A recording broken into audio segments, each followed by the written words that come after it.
what is best for frustrated teacher to do? Evaluate his belief and values.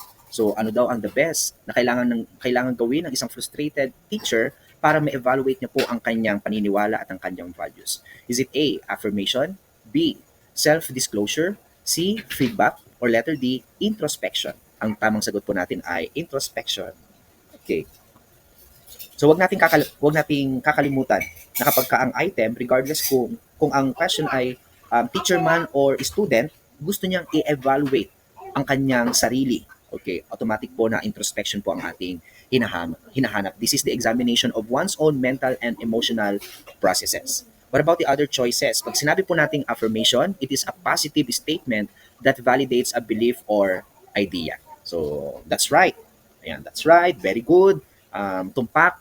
Yan po yung pagpapakita ng affirmation. Pag sinabi naman po nating self-disclosure, it is the process of intentionally revealing personal information about oneself to one another person or group. So you are willing to open up yourself and reveal something about yourself. That's self-disclosure. And feedback, it is helpful information or criticism that is given to someone. So bilang mga kaguro, kailangan po natin ng feedback para mas lalo po tayo matuto and tayo po ay lifelong learners din, kagaya ng ating mga estudyante.